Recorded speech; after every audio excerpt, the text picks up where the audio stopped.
Hello बच्चों, the question says identify the intensive quantities from the following. हमें बच्चों question में पूछा है कि हमें जो चार ऑप्शंस दिए हुए हैं, enthalpy temperature, volume temperature, enthalpy volume temperature and refractive index, इनमें हमें बताना है कि कौन सी क्वांटिटीज इंटेंसिव क्वांटिटीज है। कौन सी क्वांटिटी बच्चों क्या है? इंटेंसिव क्वांटिटीज का एग्जांपल है। इन चारों ऑप्शंस में बच्चों को कोई एक ऑप्शन भी, अगर कोई एक ऑप्शन भी इंटेंसिव क्वांटिटीज का एग्जांपल नहीं है तो बच्चों से क्या कर देंगे, तो उसे हम रॉन्ग मानेंगे। हमें यह बताना है कि दोनों की दोनों क्वांटिटीज क्या हो, इंटेंसिव क्वांटिटीज हो। तो बच्चों इसको सॉल्व करने का जो की कंसेप्ट होगा, हम इसमें कौन सा की कंसेप्ट लगाएंगे, हम कैसे आइडेंटिफाई करें कि वो इंटेंसिव क्वांटिटीज है। तो बच्चों ये हमें बताएगी कौन, ये हमें बताएगी इंटेंसिव प्रॉपर्टीज की, इंटेंसिव प्रॉपर्टीज की बच्चों क्या विशेषताएं, कैरेक्टरिस्टिक्स। अगर इंटेंसिव प्रॉपर्टीज की जो जो विशेषताएं अगर इनमें प्रेजेंस है तो हम ये कह सकते हैं बच्चों वो क्या हो जाएगी, वो हो जाएगी इंटेंसिव क्वांटिटीज। क्या हो जाएंगी बच्चों? Intensive quantities. तो बच्चों इंटेंसिव प्रॉपर्टीज की क्या क्या विशेषताएं प्रेजेंस हो, तो इंटेंसिव प्रॉपर्टी बच्चों हमारा मास, साइज और बच्चों शेप से क्या हो, हमारा जो प्रॉपर्टीज है, जो क्वांटिटी है वो बच्चों हमारा मास, साइज और शेप तीनों से क्या हो बच्चों, इंडिपेंडेंट हो। क्या हो? इंडिपेंडेंट हो, स्वतंत्र हो बच्चों। मतलब ये इस पे डिपेंड ही ना करे। हमारा जो प्रॉपर्टी है वो मास के ऊपर, साइज के ऊपर, शेप के ऊपर अगर डिपेंड नहीं करेगी तो हम ये कह सकते हैं वो एक इंटेंसिव प्रॉपर्टी हो जाएगी। वो क्या हो जाएगी? इंटेंसिव प्रॉपर्टी हो जाएगी। और अगर वो इंटेंसिव प्रॉपर्टी हो गई तो वो एग्जांपल किसकी हो जाएगी? वो एग्जांपल हो जाएगी इंटेंसिव क्वांटिटीज की। क्या हो जाएगी? इंटेंसिव क्वांटिटीज की वो क्या हो जाएगी? एग्जांपल हो जाएगी। तो बच्चों हमें क्या इसमें देखना कि मास, साइज, शेप पे कौन कौन सी गिवन क्वांटिटीज जो है वो डिपेंड नहीं कर रही हैं। तो हम स्टार्ट करते हैं अपने पहले थर्मोडायनेमिक क्वांटिटी जो है एंथैल्पी।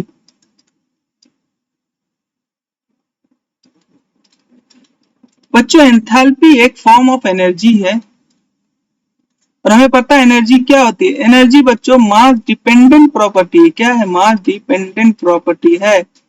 ये कैसे हम कह सकते हैं? ये बच्चों कहा जा सकता है Einstein equation E is equal to mc square. अगर हम इसे देखें एनर्जी हमारा क्या मास डिपेंडेंट प्रॉपर्टी है। इवन एनर्जी एक साइज डिपेंडेंट प्रॉपर्टी भी है बच्चों। वो कैसे? अगर मैं कोई 1/1 सेंटीमीटर का स्क्वायर बनाऊं और अगर मैं कोई 2/2 सेंटीमीटर का स्क्वायर बनाऊं बच्चों, तो जाहिर सी बात है जिसका शेप बड़ा होगा, जिसका शेप बड़ा होगा बच्चों उसकी क्या एनर्जी ज्यादा होगी। या एनर्जीज के जो जो क्वांटिटीज है एंथैल्पी, तो एनर्जी की जो क्वांटिटी है एक एंथैल्पी इसका एक फॉर्म है, तो वो क्या है साइज और शेप पे डिपेंडेंट हो गया। मतलब बच्चों ये किसका एग्जांपल है? ये तो बच्चों एक एक्सटेंसिव प्रॉपर्टी का एग्जांपल होगा। एक्सटेंसिव प्रॉपर्टी जस्ट बच्चों इसका रिवर्स होती है, जो मास और साइज और शेप पे डिपेंडेंट होती है। ये एक्सटेंसिव प्रॉपर्टी जो बच्चों मास, साइज और शेप पे क्या होती बच्चों? डिपेंडेंट होती बच्चों। इसीलिए ऐसी प्रॉपर्टीज को क्या कहा जाता है? ऐसी प्रॉपर्टीज को बच्चों एक्सटेंसिव प्रॉपर्टी कहा जाता है। तो बच्चों ये तो एग्जांपल होगा एक्सटेंसिव प्रॉपर्टी का। हम बढ़ते हैं अपने दूसरे ऑप्शन की तरफ। दूसरा जो हमें दिया हुआ है क्वांटिटी, उसका है नाम है वॉल्यूम। वॉल्यूम बच्चों एक मास डिपेंडेंट क्वांटिटी है। मास डिपेंडेंट क्वांटिटी है। वो कैसे बच्चों? हमें पता है वॉल्यूम का फॉर्मूला क्या था, मास बाय डेंसिटी। अगर इससे देखा जाए तो बच्चों वॉल्यूम डायरेक्टली प्रोपोर्शनल किससे करता है? मास के। सिमिलरली बच्चों अगर मैं 1/1 सेंटीमीटर का स्क्वायर बनाऊं और अगर मैं 2/2 सेंटीमीटर का स्क्वायर बनाऊं तो बच्चों वॉल्यूम क्या हो जाएगी? 2 गुना हो जाएगी। ये 1/4 हो जाएगी। इसका मतलब क्या है, इसकी वॉल्यूम ज्यादा है, तो वॉल्यूम क्या है, शेप पे भी तो डिपेंड कर रही है, साइज पे भी डिपेंड कर रही है। शेप का मतलब स्क्वायर का बच्चों वॉल्यूम डिफरेंट होगा, ट्रायंगल का वॉल्यूम डिफरेंट होगा। तो इसका मतलब क्या, हमारा वॉल्यूम क्या है, शेप और साइज पे डिपेंडेंट कर रही है। इसका मतलब क्या है, ये बच्चों मास, साइज और शेप पे तो डिपेंडेंट है बच्चों, तो ये किसका एग्जांपल हो जाएगी, डिपेंडेंट है ये। तो ये तो बच्चों एग्जांपल हो जाएगी एक्सटेंसिव प्रॉपर्टीज का। तो मतलब हमारा वॉल्यूम भी क्या है, एक्सटेंसिव प्रॉपर्टी है।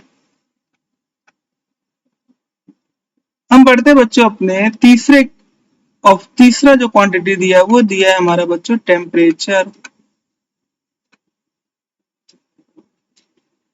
बच्चों टेम्परेचर ना ही मास डिपेंडेंट है, ना बच्चों साइज डिपेंडेंट है, और ना ही शेप डिपेंडेंट है।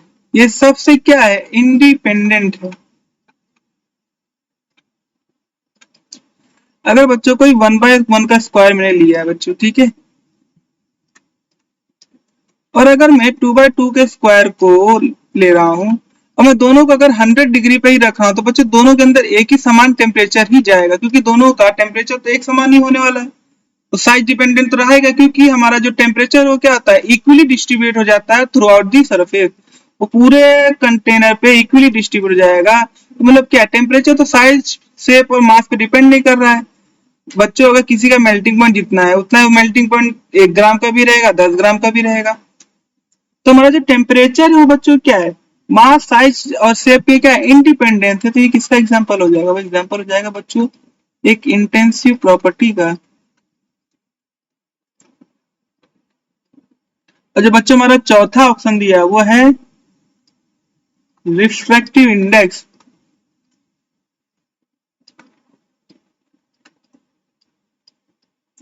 बच्चों रिफ्रैक्टिव इंडेक्स तो एक ऑप्टिकल प्रॉपर्टी होती है, और ऑप्टिकल प्रॉपर्टीज बच्चों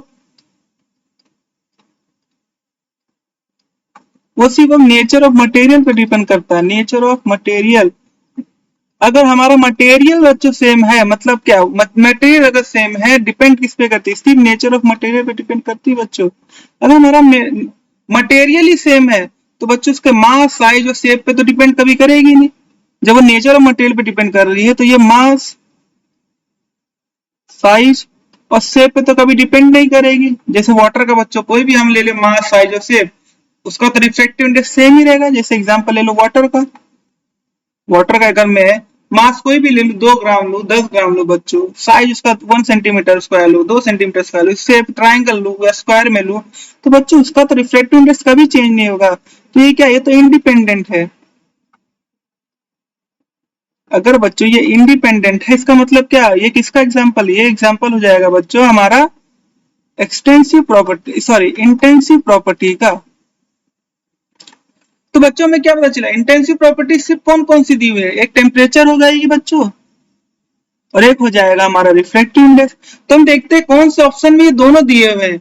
ये हमारे ऑप्शन नंबर 4 में बच्चों दिया हुआ है। हमारे ऑप्शन नंबर 4 में देखेंगे तो टेम्परेचर रिफ्रैक्टिव इंडेक्स दिया हुआ है, तो हमारा करेक्ट आंसर हो जाएगा ऑप्शन नंबर 4। क्योंकि 1 में बच्चों तो ये तो है इंटेंसिव क्वांटिटी, बट ये नहीं है, ये तो एक्सटेंसिव क्वांटिटी होगा। ये है बट ये नहीं है, ये दोनों ही नहीं है, तो हमारा करेक्ट आंसर जाएगा option number 4। I hope you understood very well. Thank you and best of luck.